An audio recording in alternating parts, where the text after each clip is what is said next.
ये जो बर्नआउट है ये क्या धीरे धीरे डिप्रेशन की तरफ ले जा सकता है? बहुत ही रेपिटेटिव ड्रजरी है, एक बोझ है, जो बोझ भी है वो एक्नॉलेज भी नहीं हो रहा। आज का यूथ भी और इवन बड़े लोग भी हर टाइम प्रेशर में, टेंशन में रहते हैं। ये क्या रीज़न है? आई बिलीव कि आजकल की जो जनरेशन है उनमें एक टर्म बहुत कॉमन है, जनरेशनल ट्रॉमा। प्रॉब्लम्स आ रही हैं पर लोग उसको समझ नहीं पा रहे हैं, देख नहीं पा रहे हैं। इसका जो लिटमस टेस्ट है वो फंक्शनिंग और एडेप्टेशन, इन चीज़ों को हम बहुत ज़्यादा क्लिनिकल इंपॉर्टेंस नहीं देते। कॉर्पोरेट्स में काम भी उतना ही लेते हैं, ड्यूटीज़ हैं, रिस्पॉन्सिबिलिटीज़ हैं, तो वो अपने आप को कैसे बचाए? क्या टूल्स होने चाहिए उसके पास? अंदर सिस्टम्स में भी बहुत अब मेंटल हेल्थ के बारे में एक ओपननेस आ गई है। नमस्कार जी, welcome to our podcast show leadership stories with Neerja Mahajan. आजकल एक चीज़ बहुत कॉमन हो गई है, लोग बाहर से बिल्कुल नॉर्मल दिखते हैं लेकिन अंदर से थके हुए होते हैं। कोई बिना वजह उदास रहता है, कोई हमेशा एंग्शियस रहता है, किसी को नींद नहीं आती और कोई पेरेंट्स चुपचाप ये सोचते रहते हैं कि उनका बच्चा पहले जैसा क्यों नहीं रहा। सबसे बड़ी दिक्कत ये है कि हम समझ ही नहीं पाते ये नॉर्मल स्ट्रेस है या एक मेंटल प्रॉब्लम की शुरुआत। इसी बीच एक रीसेंट ग्लोबल रिपोर्ट आई है जिसमें दिखाया गया है कि यंग इंडियंस इमोशनल वेलबींग में बहुत सफ़र कर रहे हैं, बहुत नीचे हैं। इसीलिए आज की कन्वर्सेशन सिर्फ ज़रूरी नहीं, बहुत ज़रूरी है। हम समझेंगे कि ये मेंटल हेल्थ प्रॉब्लम्स बढ़ क्यों रही हैं, इनको पहचाने कैसे, हेल्प कब लेनी है और प्रैक्टिकल सॉल्यूशंस क्या हैं। इसी बात को समझने के लिए आज हमारे साथ हैं दो experienced mental health professionals, doctor Amiya Banerjee, a highly respected renowned psychiatrist with nearly 30 years of rich clinical experience. उन्होंने अपनी MBBS और MD all India institute of medical sciences जैसे प्रेस्टिजियस इंस्टीट्यूट से करी है। और उनके साथ हैं मिस गरिमा, एन एक्सपीरियंस्ड क्लिनिकल साइकोलॉजिस्ट जो थेरेपी, इमोशनल वेलबींग और बिहेवियरल हेल्थ के बारे में बहुत ज़्यादा काम कर रही हैं। आप दोनों का बहुत बहुत स्वागत है हमारे पॉडकास्ट शो पे। Doctor Amiya, really thrilled to have you in our show today. Doctor, आज हमारे पास आपसे पूछने के लिए बहुत सारे सवाल हैं और इसको कि लोग हमें अच्छे से समझ जाएं, इसको हमने 4 पार्ट्स में डिवाइड किया है। सबसे पहले कि ये प्रॉब्लम्स बढ़ क्यों रही हैं, फिर इनको पहचाने कैसे, इनके प्रैक्टिकल सॉल्यूशंस क्या हैं और कैसे हम अवॉइड कर सकते हैं। डॉक्टर आमिया, आपसे मेरा जो पहला क्वेश्चन है वो ये है कि अभी रिसेंटली एक रिपोर्ट आई है इंटरनेशनल लेवल पे कि इंडिया का जो यूथ है ये इमोशनल स्ट्रगल में बहुत ज़्यादा सफ़र कर रहा है, इमोशनल वेलनेस में बहुत नीचे है। Out of 84 countries India is ranking 60th। Is it not alarming? ये क्यों ऐसे हो रहा है, हमारे से कहाँ चूक हो रही है? पहली बात है कि जो मीडिया में प्रेजेंट करते हैं और जो साइंटिफिक एविडेंस में, उसमें हमें थोड़ा डिफरेंस रखना चाहिए। We need to understand the different kinds of instruments that are used to conduct this kind of studies. So without commenting on the scientific validity और the robustness of the methodology being used, in general the gradually increasing stressfulness of day-to-day life and the rapidly changing social, emotional and occupational scenarios जो कि पहले 20-20 साल में, 30-30 साल में बदलते थे, अब 2-2 महीने में, 3-3 महीने में ही सिनेरियो चेंज होता है। आज ये नौकरी है, कल वो प्रोफेशन ही ख़त्म है, आज AI आ गया तो 4-6 फील्ड ही ख़त्म हो गए। So this creates a lot of uncertainty and instability, especially for younger people who are now entering their adulthood and adolescence and then entering point where they're looking for jobs or planning to enter into long-term relationships. So as compared to some time ago, जब ये चीज़ें relatively easier थी, जहाँ आप एक नौकरी में enter करते थे और 10-20 साल आपको उम्मीद थी कि उसी नौकरी में रहेंगे, आपके पास इतने प्रेशर्स नहीं थे कि दूसरे आदमी के पास कौन सी गाड़ी है, कौन सा बंगला है। आजकल ये चीज़ें सोशल मीडिया की वजह से आपको रोज़ को रोज़ दिखता है कि कौन कहाँ वेकेशन कर रहा है, किसने क्या खरीदा है, कौन किसके साथ घूम रहा है। तो ये सारी चीज़ें एक्सेसिव प्रेशर डालती तो हैं यंगर लोगों के ऊपर, बट इन चीज़ों को थोड़ा सा पिंच ऑफ सॉल्ट के साथ लेना चाहिए कि हमारे बच्चे ज़्यादा अफेक्टेड हैं as compared to others. Overall it is more difficult for younger people, but equally they are also equipped in more resources, they have more support systems, and they are wiser and better than us, so I'm sure they'll cope up and do well.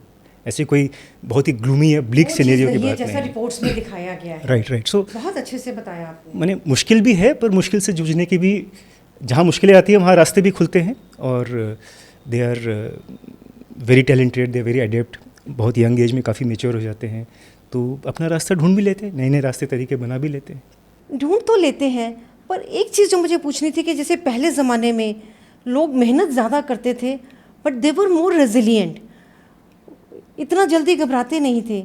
आज perhaps competition है, क्या कुछ है कि आज का youth भी और इवन बड़े लोग भी हर टाइम प्रेशर में, टेंशन में रहते हैं, इमोशनल रेजिलियंस भी कम हो गई है। ये क्या रीज़न है? So somewhere or the other I was hoping that this question would come, कि जो हमारी पहले की जनरेशन है क्या वो सबसे अच्छी थी, और क्या आज का जो यूथ है वो सच में इतना वीक और कमज़ोर है कि वो आजकल की जो परिस्थितियां हैं, कंडीशंस हैं, उनका सामना ही करने में विफल है।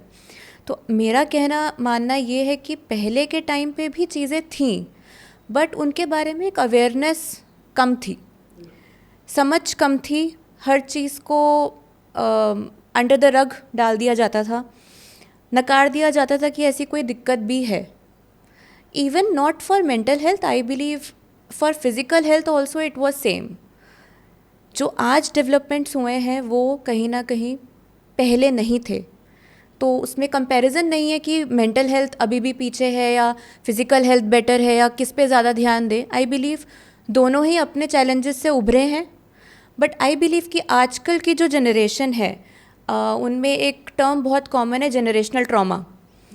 सो उस बारे में बात करने के लिए आजकल की जनरेशन हमेशा तैयार रहती है कि ask from us what is our trauma. But I believe कि ट्रॉमा या जो भी हमारी लाइफ के सर्कमस्टांसेस रहे हैं वो अपनी जगह काबिल हैं, हुए हैं, सबके साथ कोई ना कोई दिक्कत होती है, हर किसी की अपनी स्टोरी है। बट उसमें कंपैरिजन होना कि नहीं मेरी स्टोरी सबसे चैलेंजिंग है और दूसरे की स्टोरी सबसे कम चैलेंजिंग है, तो वो चीज़ आपस में एक जो सपोर्ट है, जो सहभाव की भावना है, या जो एक दूसरे के लिए जो एक सपोर्ट होना चाहिए, जो आई बिलीव लास्ट जनरेशन में बहुत ज़्यादा था। बिल्कुल ज़्यादा था। सोशल सपोर्ट, फैमिलीज़, नेबरहुड्स बहुत ज़्यादा लिंक्ड थे, वो कहीं ना कहीं अब थोड़े कम होते जा रहे हैं, may be because of usage of phones, may be because of emerging technologies. But I believe कि उसमें आई थिंक दोबारा से एक साथ होकर के आना बहुत ज़रूरी है। हाँ गरिमा, आपकी बातों से मैं बहुत सहमत हूँ कि आजकल का यूथ अवेयर भी है, उसको पता भी है, and he knows how to come out of it. पर एक प्रॉब्लम जो आपने हाईलाइट करी है वो ये कि आजकल हर कोई इंडिविजुअलिस्टिक है। पेरेंट्स को भी सिर्फ अपने बच्चे की पड़ी है, उनको पड़ोसी का भी ध्यान नहीं होता। शायद ये चीज़ें भी सपोर्ट सिस्टम को कम कर रही हैं। Of course I would not deny कि पेरेंट्स का जितना रोल बनाने में है उतना आई थिंक कंपैरिजन में भी है। तो उन चीज़ों में individualistic approach I think not just of today's youth but कहीं ना कहीं हमारे घरों से शुरू होती है, वेयर पीपल आर प्रमोटिंग कि हमारा बच्चा ही सबसे अच्छा होना चाहिए। तो अगर वो किसी फ्रेंड के साथ है भी, जा भी रहा है, कुछ सीख भी रहा है, अगर उस फ्रेंड में 4-2 कमियां भी हैं तो वो हमेशा चाहेंगे कि वो उसके पास जाए ना। क्या पता वो अपनी 4 बातें उसको सिखाए, क्या पता वो उससे वो चीज़ें ना सीख रहा हो, कुछ और सीख रहा हो। बट देन द पीपल और the parents start stopping their kids to even be friend with anybody for that matter, कि आप इन चीज़ों में पढ़ो ही मत। ये सोशल चीज़ें, ये फ्रेंडशिप्स या ये गेट टुगेदर मीटअप्स, ये सब होते ही नहीं थे हमारे टाइम पे। हमें तो सिर्फ किताब पता थी और पढ़ाई और मार्क्स। बिल्कुल। But I believe in today's world, या not just in India but everywhere, we have to take that holistic approach. Doctor साहब, ये आपके लिए है कि सोशल मीडिया पे हर कोई कनेक्टेड है, व्हाट्सएप, वीडियो कॉल्स, फेसबुक, सब कुछ है, पर फिर भी एक आदमी, एक इंडिविजुअल, चाहे वो यंग है चाहे बड़ी एज का है, वो एक लोनलीनेस की फीलिंग है, उसमें एक इमोशनल ड्रेनिंग है, वो क्यों बढ़ रही है? As a psychiatrist, our work is primarily with individuals with mind-related disorders, जो already एक उस तकलीफ़ के उस लेवल तक पहुंच गए हैं जो कि सिम्टोमेटिक हैं, जो परेशान हैं और मदद की चाह में हमारे पास पहुंचते हैं, या डायरेक्टली पहुंचते हैं या कहीं से रेफ़र होकर पहुंचते हैं. सो एज ए साइकेट्रिस्ट जब हम ये सिम्टम देखते हैं और जो जनरल पब्लिक में ये सिम्टम है, ये दोनों पॉपुलेशंस थोड़े अलग हैं. So as a psychiatrist I will only say that isolation, loneliness can be symptoms of certain psychiatric disorders, but in the general population जो आप जिक्र कर रहे हैं, वो एक जो डिस्कनेक्टेड आया है, वो सोशियोलॉजिकली और फिलोसफिकली भी बहुत टाइम से इसके ऊपर गौर किया जा रहा है कि एसेंशियली, बहुत सिंपल वर्ड से बोले तो the human being is a social creature. We are born to be amongst other human beings, we are not born to be alone. And शुरू से ही जैसे बोलते हैं takes a village to rear a child, मैंने क्योंकि एक बच्चे का पैदा होने से उसका वयस्क होने तक 15, 16, 17 साल को अपने को संभालने तक जितनी उसको सपोर्ट, एजुकेशन, ट्रेनिंग, इन्फ्लुएंसेस चाहिए, वो एक पेरेंट, एक परिवार, एक कुटुंब की बात नहीं. इसलिए पूरे शहर, इसलिए कहते हैं takes a village to rear a child. And that village no longer exist in the sense एक के साथ एक फ्लैट जुड़े हुए हैं, एक के साथ एक कॉलोनी जुड़ी हुई हैं, पर दरवाज़ा सामने खुलता नहीं है. सो अभी अगर हमारी रियरिंग ही उन बंद दरवाज़ों में या एसी के कमरों के अंदर या उस वर्चुअल वर्ल्ड के अंदर है, तो उस बच्चे को विलेज नहीं मिल रहा जो उसको actually real connections of real human beings. और एडल्टहुड में अगर यही चीज़ कंटिन्यू करती है और एडल्टहुड में नए दोस्त बनाना, नए रिलेशनशिप बनाना बहुत मुश्किल होता है. जो हमारे, अगर आप गौर करें, आपके सारे अच्छे दोस्त आपके स्कूल फ्रेंड्स या कॉलेज फ्रेंड्स तक ही हैं, एक बार आप प्रोफेशनल लाइफ में आते हैं तो वो प्रोफेशनल रिलेशनशिप्स हो जाते हैं. So it is very difficult for adults to make new deep connections. और एक आदत भी तो बन जाती है ना अकेले रहने की. राइट. तो वो भी आदत तो मजबूरी है, आदत क्या बनती है, मजबूरी से ही हाँ, सीख जाता है कि कैसे करना है, but that's not a desirable और एन ऑप्टिमल स्टेट. और फिर तो ये मोबाइल आ गया है ना, उस बारे में तो आप में से कौन ज़्यादा बताएगा कि जिस डिजिटल एडिक्शन. मैं एडिक्शन वर्ड तक तो नहीं जाऊंगी. It's true that in psychiatry world population में डिफरेंस है, बट मैं कहीं ना कहीं उसको एक कोर पॉपुलेशन ही मानती हूँ. मैं मानती हूँ कि जो पॉपुलेशन है वो कहीं ना कहीं हर एरिया में उसमें दिक्कत हो सकती है, कभी भी कहीं पे भी. बट आई बिलीव दैट कि जो प्रिवेंशन है वो एक फ़र्स्ट एंड फॉरमोस्ट इम्पॉर्टेंट होना चाहिए. तो उसमें अगर हम सोशल मीडिया एडिक्शन या फ़ोन यूसेज की बात करते हैं तो आई बिलीव उसके लिए भी प्रिवेंटिव मेजर्स साथ में होने चाहिए. कि अगर फ़ोन है तो वो एज अ टूल यूज़ होना बहुत ज़रूरी है. बट आई वोंट डिनाई, अगर आपको लगता है कि ऐसा कभी हो रहा है कि मैं एक्चुअल वर्ल्ड से डिस्कनेक्ट होने के लिए या वहाँ पे एडजस्ट ना कर पाने की वजह से मैं गैजेट्स, उसमें चाहे फ़ोन हो, चाहे वीडियो गेम्स हों, चाहे कोई भी आप ऑनलाइन फ्रेंड्स बनाते हैं आजकल लोग, कई ऐसे मीडियम्स आ गए हैं where you are connected through whole world और थ्रू ऑनलाइन मीडियम्स. तो कहीं भी अगर आपको ऐसा लग रहा है कि फर्स्ट इज़, मैं यहाँ पर एक और चीज़ लाना चाहूँगी, मेंटल हेल्थ है क्या. Mental health is about fully functioning person who is able to adapt through life challenges. तो कैसे भी चैलेंजेस हों उसमें उसको जूझना, उससे बाहर आना, उसमें फिर फंसना, फिर बाहर आना, ये हर किसी की नॉर्मल लाइफ का पार्ट है. बट अगर उससे बचने के लिए हम कोई भी ऐसा मीडियम यूज़ करें जो कि अनहेल्पफुल है या मान लीजिए उससे हमारी प्रॉब्लम बढ़ ही रही है, तो वो एक मैल अडेप्टिव कोपिंग या हम बोलें हमारे लिए ही उल्टा साबित हो सकता है. So wherever it is not helping you, it needs to be addressed. पर प्रॉब्लम तो यही है ना, जैसे मैं जिससे भी बात करती हूँ, हमारे घर के बच्चे भी हों, बाहर के हों, मेरा स्टाफ भी हो, सब कहते हैं कि जब एक बार रील्स देखने लगते हैं ना तो बस एक 2 घंटे पता ही नहीं चलते. और इसका ब्रेन पे इम्पैक्ट भी बहुत ज़्यादा है और इससे ब्रेन में भी शायद सोजिश भी आ जाती है. कुछ है ऐसा या I don't know. Obviously, it's a small screen, there is the radiation, there is the mental focus, and like Garima said, there is, by spending 10 hours on that, there are 10 hours you're not doing other more healthy things which you could be doing अगर वो चीज़ आप ना कर रहे होते. तो ये सारी बातें, और घर की ये समस्या हो गई है. रात भर पेरेंट्स आके कह रहे हैं कि इंटरनेट ऑन है, हम देख रहे हैं, वाईफाई ऑन है, रात भर the young person is not sleeping and then whole day they are in bed. So एक कैस्केडिंग इफेक्ट होता है। अगर स्लीप साइकिल डिस्टर्ब्ड है तो आपके अटेंडेंस, आपका वर्क प्रोफाइल, स्कूल अटेंडेंस, ये सब इफेक्ट होता है। आप एक्सरसाइज नहीं करते, डाइट ठीक नहीं होता, खाने का टाइम शिफ्ट हो जाता है। आपके जब दोस्त बाहर निकल रहे हैं आप सो रहे हैं, जब आप बाहर निकल रहे हैं रात के 2 बजे कोई है ही नहीं मिलने के लिए। तो एक चीज़ से बहुत सारी चीज़ें जुड़ती हुई जा रही हैं।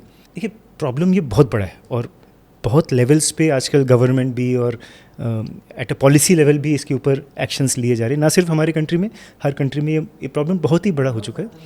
पर मैं एट अ पर्सनल लेवल ये कहूँगा, जो मेरी पर्सनल एक्सपीरियंस है, मैंने वो इंस्टीट्यूशनल या गवर्नमेंटल रिस्पॉन्सेस की बात नहीं कर रहा हूँ। मैं अपने कई फैमिली मेम्बर्स और दोस्तों को जान रहा हूँ जिन्होंने, जब बच्चा पैदा होता है, जब यंग बच्चा है, टॉडलर है, उन्होंने घर से हर स्क्रीन उड़ा दी है। चाहे जिसमें वो अपना टीवी देखते थे अपने बेडरूम में भी, जिसमें वो मान लो स्पोर्ट्स देखते हो कभी हफ्ते में एक बार या कोई मूवी देखते हो, but just so that the child does not even know that there is a thing called a screen. और बच्चे को फिर आपको कंपल्सरीली वो अलग अलग किस्म के इन्वायरमेंट्स, अलग स्टिमुलेशंस, अलग प्ले आपको करना पड़ता है। इसमें ना एडल्ट्स के लिए भी इजी हो जाता है। अगर आप बिजी हैं, आप कुछ काम कर रहे हैं, बच्चे को फ़ोन पकड़ा दिया, बहुत हो रहा है ये, वो जिसको शांत होगा, देखो आप अपना बच्चे के काम हाथ करें। में तो फ़ोन है। इट्स एक साइकिल है जो दोनों के लिए शुरुआत में कन्वीनियंट हो जाता है। माँ को भी कुछ काम करना है, फादर भी बिजी है, फ़ोन पे लगा है, तो उसको भी एक फ़ोन पकड़ा दिया, आधा घंटा बिल्कुल बच्चा कुछ नहीं बोलेगा। इनफैक्ट जब वो स्क्रीन लॉक हो जाता है तो बच्चा आपके सामने, जो बच्चा बोल भी नहीं पा रहा, वर्बल भी नहीं, आपके सामने दिखा देता है फ़ोन के, इसको फिर से खोल के दे दो।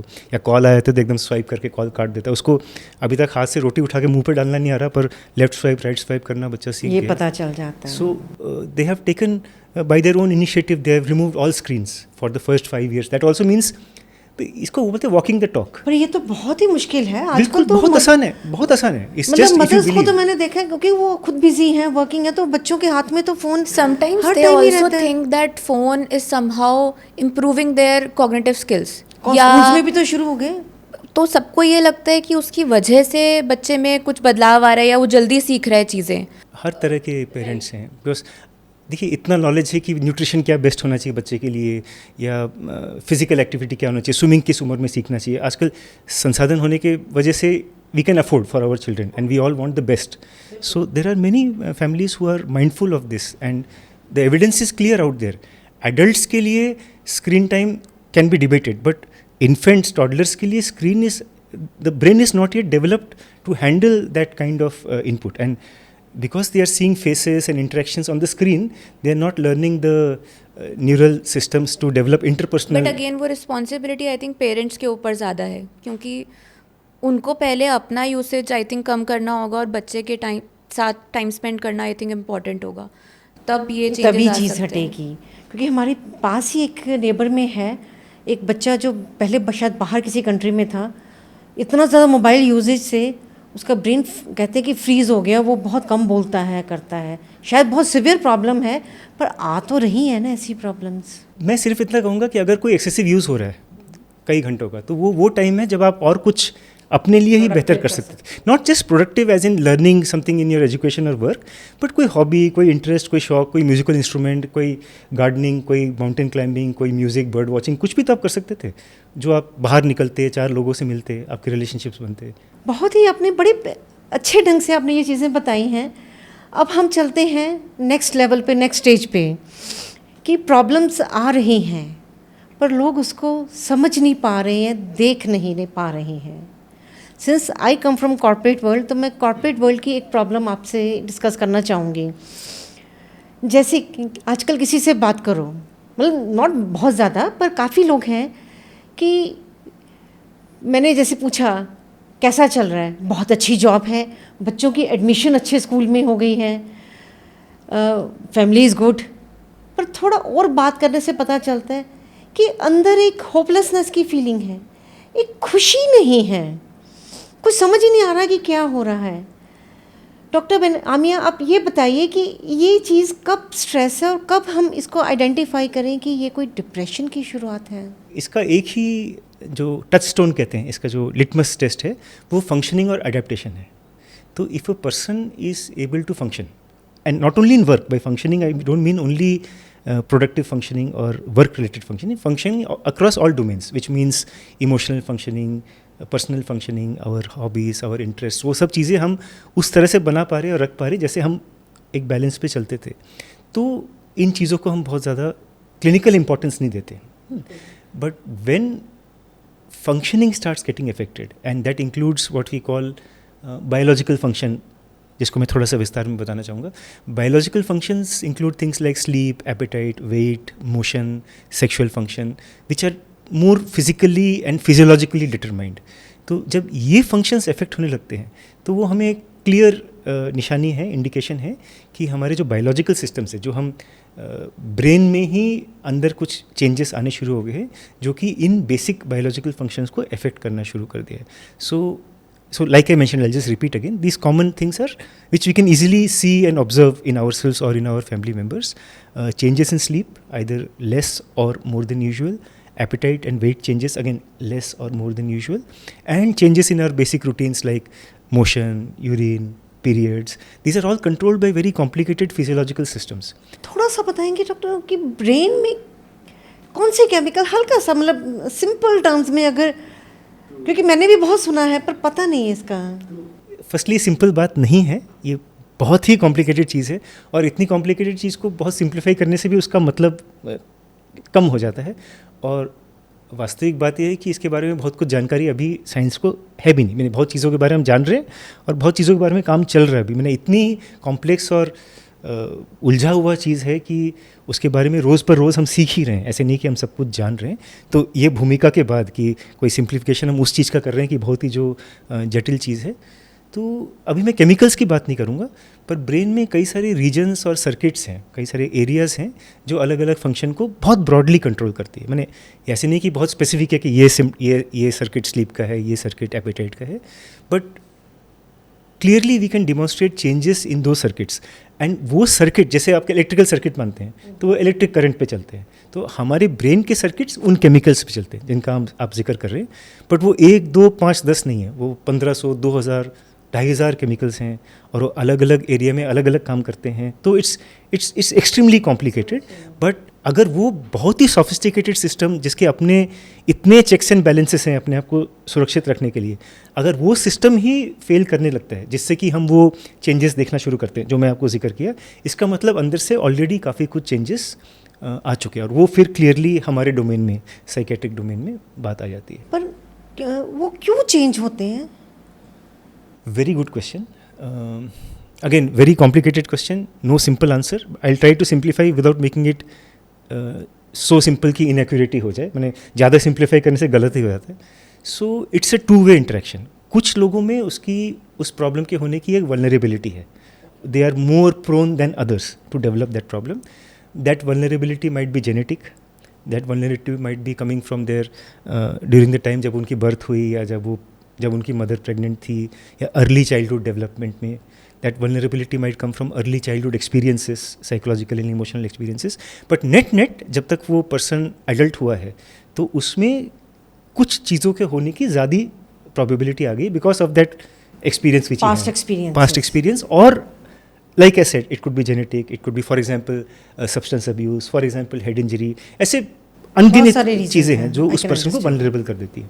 और उस वल्नरेबल पर्सन के ऊपर जब एक्सटर्नल स्ट्रेस पड़ता है या वो अपने आप को एक्सटर्नल स्ट्रेसफुल इन्वायरमेंट में डाल देता है, जैसे a difficult job, a difficult relationship और again substance abuse, high risk behaviour, poor lifestyle, poor eating habits, sleep habits, तो ये दोनों चीज़ें मिलके उसकी प्री एग्जिस्टिंग वल्नरेबिलिटी और ये एक्सटर्नल स्ट्रेस फैक्टर्स जब एक लिमिट के ऊपर बढ़ती हैं तो वो एक क्रैक, एक तरह से आप समझो कि वो क्रैक्स पड़ने शुरू हो जाते हैं और वो फिर बीमारी के रूप में सामने धीरे धीरे सामने आते हैं. हर चीज़ नेगेटिव नहीं है. As psychiatrist you will find कि हम डिसऑर्डर, सिम्टम, इसके बारे में ज़्यादा बात करते हैं. So our colleagues from psychology always keep balancing it out with the positive factors. So you could actually talk about the balance between these negative stress factors and the positive protective factors. Garima, मैं आपसे ये पूछना चाहूँगी कि suppose vulnerability है, पर अगर हम मेंटली स्ट्रांग हैं, मेंटली स्ट्रांग जिसको कहते हैं कि हम इमोशनली भी स्ट्रांग हैं या हमारी पॉजिटिव थॉट्स हैं, तो वो इफ़ेक्ट करती हैं. या जो डॉक्टर बनर्जी ने कहा है उसके बारे में आप और क्या कहना चाहेंगे? सो जैसे कि सर ने कहा, ये हमारा ब्रेन एक बहुत ही अजीबोगरीब केमिकल्स का कॉन्कॉक्शन है और इसको बचाने के लिए या इसको संभाल कर रखना आई थिंक एक ह्यूमन की रिस्पॉन्सिबिलिटी है. चाहे कोई वो बच्चा हो, बच्चे के लिए पेरेंट्स ज़िम्मेदार हो जाते हैं और बड़े होकर के वो खुद. उसमें प्रोटेक्टिव फैक्टर्स में आई बिलीव जैसे कि प्रॉब्लम्स का जहाँ से उद्गम होता है वहीं पर सॉल्यूशंस का भी होता है। तो जैसे हम जेनेटिकली बात कर रहे हैं कि किसी में हो सकता है ये प्रॉब्लम्स होने की क्षमता या वल्नरेबिलिटी हो, उन्हीं लोगों में वो खुद को बचाने की भी क्षमता है, खुद को बचाने की या आप बोलिए नए चैलेंजेस को फेस करने की भी क्षमता है। पर ज़रूरी ये है कि उसके ऊपर काम किया जाए लगातार। बिल्कुल काम किया जाए, क्योंकि क्षमता तो होती है, अगर जेनेटिक्स में भी है, पर अगर फैमिली सपोर्ट है या कंडीशंस फेवरेबल हैं तो वो चीज़ बच सकती है ना। राइट, उसमें फैमिली सपोर्ट, आपका इन्वायरमेंट, आपका स्कूल सपोर्ट, आपका एजुकेशन, आपका इंटरेस्ट। सो एक बच्चा है लेकिन उसकी भी अपनी फ्री विल है, टीनेजर है, टीनेजर का भी माइंड है लेकिन कहीं रिस्ट्रिक्शंस भी हैं, पर उसकी भी खुद की फ्री विल है। ऑफ कोर्स अडल्ट है तो उसकी फ्री विल है ही है, लेकिन उन्हीं चीज़ों में बैलेंस कैसे हो, या जो पेरेंट्स और चिल्ड्रन की रिलेशनशिप है उसमें कैसे वो बैलेंस हो, या स्कूल और पेरेंट्स का इंटरेक्शन कैसा हो, या जितनी बात हम करते हैं कि टीचर्स को पता होना चाहिए बच्चों के बारे में, उतनी बात क्या हम बच्चों के अलावा उनके पेरेंट्स से करते हैं? जितनी वर्कशॉप टीचर्स के लिए होती है, क्या उनकी वर्कशॉप्स उन पेरेंट्स के लिए भी होती है? So these are some questions जो कहीं ना कहीं बच्चों में खुद तो हैं चीज़ें, बट उनको निखारने की या जो बच्चों की भी या हमारी भी खुद की अपनी रिस्पॉन्सिबिलिटी है कि विद द चेंजिंग टाइम हम जो हमारे जो चीज़ें हैं जो हमें और अपने क्लोज ले जाती हैं उनको करना नहीं छोड़ना चाहिए। आजकल पेरेंट्स बच्चों को बेस्ट एजुकेशन दे रहे हैं, बहुत अच्छे अच्छे स्कूल्स में भेजते हैं, पूरी चीज़ें उनके पास होती हैं, पर क्या उनकी इमोशनल डेवलपमेंट में थोड़ी सी कमी है? आई बिलीव है, बट ये बहुत इम्पॉर्टेंट है हमारे स्कूल सिस्टम से ये क्वेश्चन पूछना। आई बिलीव एजुकेशनल सिस्टम मुझे लग रहा है अब जाग रहा है, लेकिन फिर भी उसमें बहुत टाइम लगेगा, काफ़ी रोड ब्लॉक्स हैं, लेकिन I am optimistic, I want to remain optimistic कि वो चेंजेस आ रहे हैं। जैसे कि हम अगर बात करें स्कूल काउंसलर्स का हर एक स्कूल में होना, I believe not just moral science जो एक सब्जेक्ट हमारे टाइम में एक स्किल की तरीके से लिया जाता था, या मान लीजिए एक मॉरल साइंस की अगर क्लास हुई तो उसको एक एक्स्ट्रा सब्जेक्ट की तरीके से या उसकी जगह कोई और क्लास लगा दी, एक बहुत बर्डन की तरीके से लिया जाता था कि इसको करा के क्या करेंगे। आई बिलीव मॉरल साइंस के साथ साथ साइकोलॉजी या लाइफ स्किल्स को सिखाना बहुत इंपॉर्टेंट है, बहुत ज़रूरी है। या इसके साथ साथ इकोनॉमिक हमारा जो आजकल स्किल बेस्ड अप्रोच हो गई है कि हर किसी को 12th स्टैंडर्ड या ग्रेजुएशन करते ही they should be able to get any job.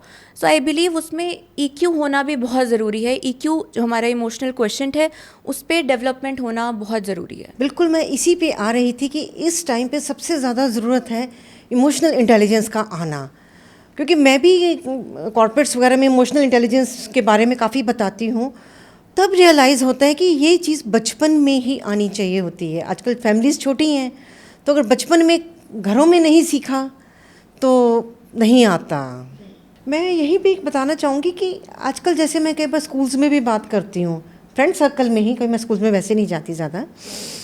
पहली बात तो पेरेंट्स को पता ही नहीं बहुत चीज़ें, उनको बस ये लगता है कि जी मेरा बच्चा परफेक्ट है, टीचर्स में ही कोई प्रॉब्लम है, टीचर्स के हाथ वैसे बड़े बंधे हुए हैं, वो अपनी लिमिट से बाहर नहीं जाना चाहती कि कहीं कुछ और प्रॉब्लम ना हो जाए।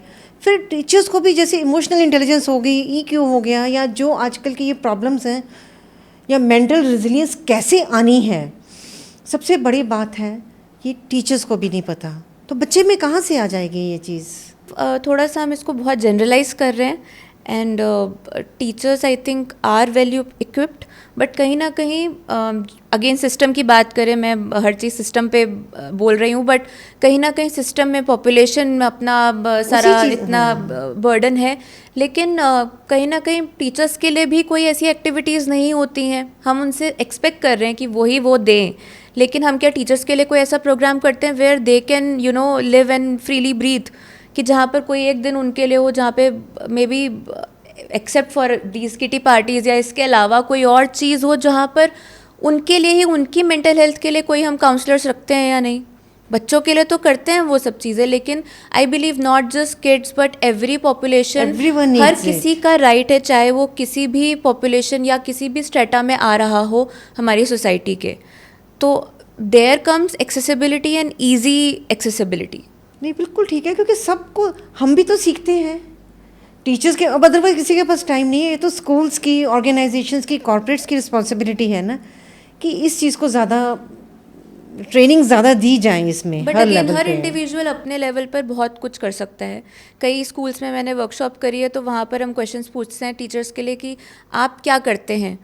100 की भीड़ में से 3, 4, 5 टीचर्स, 15 टीचर्स होते हैं जो कहते हैं कि नहीं हम ये चीज़ रोज़ करते हैं अपने लिए, या हफ्ते में 2 दिन का टाइम निकालते हैं, या महीने में 1 बार करते हैं।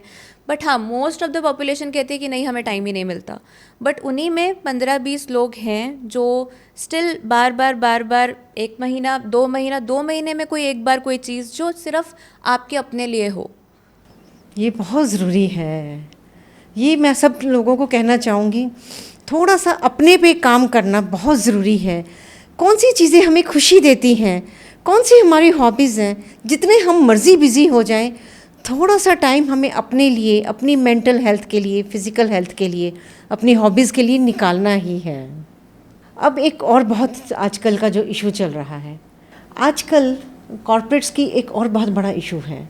लोग अच्छी अच्छी जॉब्स में हैं, बहुत अच्छा आउटवर्डली कर रहे हैं, सक्सेसफुल हैं, घूमने जा रहे हैं, सब कुछ कर रहे हैं, पर अंदर से बहुत थके हुए हैं, जिसको आजकल नाम दे दिया गया बर्नआउट। इस पर आप थोड़ा बताएं डॉक्टर बनर्जी।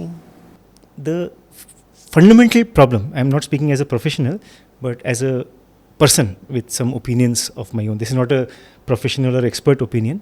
कि the person is, जो आम भाषा में रैट रेस बोलते हैं ना, वो उसमें लगा हुआ है, उसको पता नहीं कि क्यों लगा हुआ है। जैसे एक बच्चा 10वीं के बाद, भाई आप पढ़ाई में थोड़े बहुत अच्छे हो तो माना जाता है तुम साइंस करोगे, भाई जो पढ़ाई का अच्छा पता है साइंस में आता है, जो पढ़ाई में सो कॉल्ड वीक है वो दैट काइंड ऑफ सर्टिफिकेशन, जबकि दैट इज़ नॉट ट्रू। मैंने you might have aptitude for something else. और सो उसी तरह से आप ग्रेजुएशन कर लेते हैं, फिर आपका मान लो MBA करेंगे, MBA के बाद आप कॉर्पोरेट जॉब में जाएंगे, फिर आप हर 2 साल में हाइक लेके जॉब शिफ्ट करेंगे, फिर आप 2 फ्लैट लेंगे, फिर आप 2 गाड़ी लेंगे।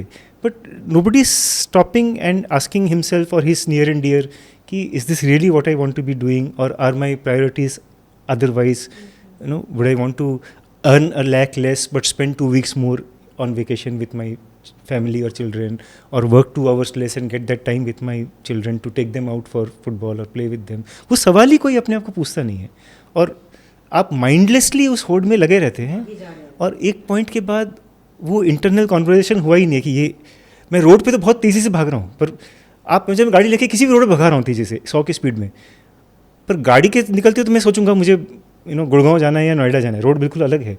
पर इस रोड में बंदा सब जा रहे हैं उस तरफ, मैं भी उस तरफ जा रहा हूँ, पर आप सोचे भी नहीं कि क्या वास्तव में आप गुड़गांव की तरफ जाना चाहते हैं। हो सकता है आपको दूसरी जगह जाना है, आपका मंजिल और कुछ हो, and some time down the road you figure अरे यार मुझे यहाँ जाना ही था।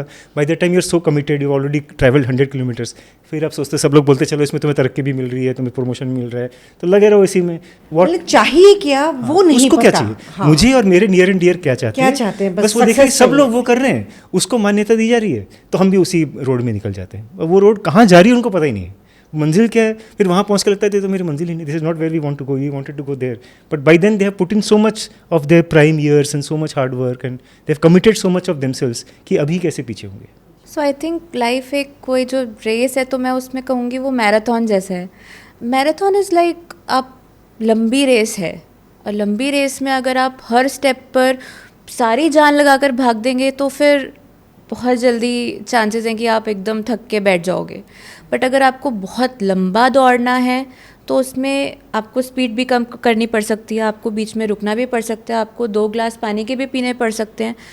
तो आई थिंक वो चीज़ बर्नआउट को बचा सकती है। और जैसे कि आप एक इमेजिन कर पा रहे होंगे कि एक आदमी है जो भागे जा रहा है और उसको नहीं पता कि उसको कितना और भागना है, या इसके लिए मुझे तेज़ स्पीड में भागना है या इसके लिए मैं स्लो करना है। ये एक काम मेरा 1 साल का है, या एक ही दिन में मैं सोच रहा हूँ कि मैं 10 साल जितना काम कर लूँ, या खुद से वो एक्सपेक्टेशंस है हमारी। आई थिंक वहाँ बर्नआउट आने की बहुत चांसेस हैं। पर अभी तो ये भी तो है ना, कॉर्पोरेट्स में काम भी इतना, सैलरीज बहुत हाई कर दी, फिर काम भी उतना ही लेते हैं, ड्यूटीज़ हैं, रिस्पॉन्सिबिलिटीज़ हैं, तो वो अपने आप को कैसे बचाए, क्या टूल्स होने चाहिए उसके पास कि वो रुक नहीं भी सकता तो कुछ टाइम तो अपने लिए निकाल के रुक जाए, क्या करे उस टाइम पे वो? आई थिंक मेंटल हेल्थ कहीं ना कहीं जितनी भी बड़ी ऑर्गेनाइजेशन है या बड़ी भी बात ना करें जो इस प्रॉब्लम को समझती हैं, अंदर सिस्टम्स में भी बहुत अब मेंटल हेल्थ के बारे में एक ओपननेस आ गई है. आई थिंक वर्कशॉप्स के थ्रू, या it's not just about mental health but maybe dance movement workshops, maybe art therapy, maybe something which they like to do amongst themselves. Maybe आप आपस में ही वो टाइम निकाल सकते हैं, बट आई बिलीव उसमें ऑफकोर्स कहीं ना कहीं हम कुछ शॉर्ट टर्म गोल्स के लिए या शॉर्ट टर्म रिलीविंग फैक्टर्स के लिए हम कुछ ऐसी चीज़ें भी करते हैं जो इतने हमारे लिए अच्छी नहीं भी होती है फॉर हमारी हेल्थ हैबिट्स के लिए उस टाइम पर. लेकिन कहीं ना कहीं उसमें अगेन मॉडरेशन, हर चीज़ में एक मॉडरेशन होना बहुत इम्पॉर्टेंट है. तो आई बिलीव जो थेरेपी, हम साइकोथेरेपी की बात करें या मेंटल हेल्थ प्रोफेशनल की एक्सेसिबिलिटी की बात करें, तो कई ऑर्गेनाइजेशंस वो भी प्रोवाइड करवाती हैं in a very substandard या sub charges, and it is a very internal part that regular checkup, regular आपका एक कोई काउंसलिंग सेशन हो रहा है where you don't feel कि ये होना चाहिए but you are just able to talk about your issues. तो आई थिंक वो जजमेंट और वो स्टिग्मा हर एरिया में वो कम होना चाहिए, और वहीं से ही हम दोबारा वो कॉन्वर्जेसन शुरू कर सकते हैं कि you know anything can happen to anybody, but if we give that space maybe support can be given to one or the other persons. एक डॉक्टर बनर्जी, आप बताएं कि ये जो बर्नआउट है ये क्या धीरे धीरे डिप्रेशन की तरफ ले जा सकता है? So burnout is a how shall I say? It's not a technical term. It's a term used in physical exhaustion. हाँ. The sense is कि a person is in a role and demands are being made on that person. And please understand, it is not just corporate. It is in any role, like a caregiver, a housemaker, a person who's caring for a chronic patient. कोई cancer victim है, कोई stroke patient है, आप उसके लिए care करें, सुबह साथ उसको टॉयलेटिंग, बेदिंग, और ये 20 साल से किए जा रहे हैं, साथ में आपके घर के भी रिस्पॉन्सिबिलिटीज़ हैं. सो जो चीज़ को आप बर्नआउट बोल रहे हैं वो सिर्फ इस तरह के हाई प्रोफाइल कॉर्पोरेट रोल में नहीं है. वो मैं समझता हूँ कि ऐसे रोल में जिसमें एक बहुत ही रेपिटेटिव ड्रजरी है, एक बोझ है, जो बोझ भी है वो एक्नॉलेज भी नहीं हो रहा कि आप उतना बोझ ले रहे हैं, उस बोझ का कोई एंड पॉइंट भी नहीं दिख रहा कि भाई चलो 5 साल का है, 7 साल का है, ये तो ओपन एंडेड है कि भाई ये तो चलता रहेगा. And you don't get the emotional acknowledgement कि you are doing something. It's just assumed कि ये तो आपका काम है, भाई हाउस वाइफ है. इट्स एज्यूम्ड कि आप 4 बजे उठ के पूजा पाठ करके, मदर इन लॉ का चाय दे के, बच्चे का टिफिन पैक करके, हस्बैंड को सी ऑफ करके घर का काम कर लोगे. And when you come back it's as if कि आप तो घर में ही थे, आपने घर में थे, कुछ किया क्या है. सो मैंने I will understand that term burnout. अगर मुझे आप पूछेंगे क्या है, I see it as a person who reaches a point जहाँ वो देखता है कि मैं करता आ रहा हूँ या करती आ रही हूँ, आगे भी करता रहूँगा, और उसमें काफ़ी थकावट और स्ट्रेस लगती है, पर people around me are not seeing the burden it is posing on me. ना अगर उसका रिवॉर्ड नॉट ओनली फाइनेंशियल, आपने पे पैकेट की बात की, आपने प्रमोशन की बात की, that is not the only reward. Last में इंसान को वाइस प्रेसिडेंट बनने के बाद, प्रेसिडेंट बनने के बाद फिर भी पर्पस ढूंढता है.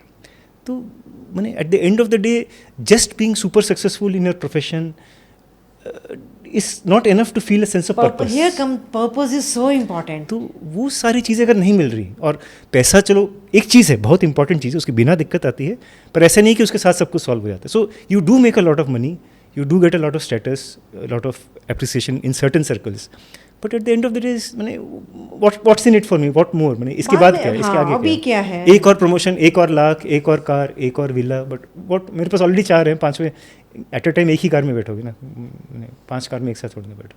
सो मैं बर्नआउट को उस तरह से देखूंगा. सो अगर इस तरह से हम समझें तो येस, इफ़ दिस कंटिन्यूज, अगर आप ध्यान करें जो मैंने पहले कहा था, and if you have the vulnerability, then this can be one of those stress factors which can make a vulnerable person go into conditions like psychiatric disorders. हो भी रहा है ना. But again, like Garima keeps, and we are both at pains to describe this, for every negative stress factor, there are also protective positive factors. So the net effect is the sum, नफ़ा जोड़ करके जो protective और harmful factors का जो balance बनता है.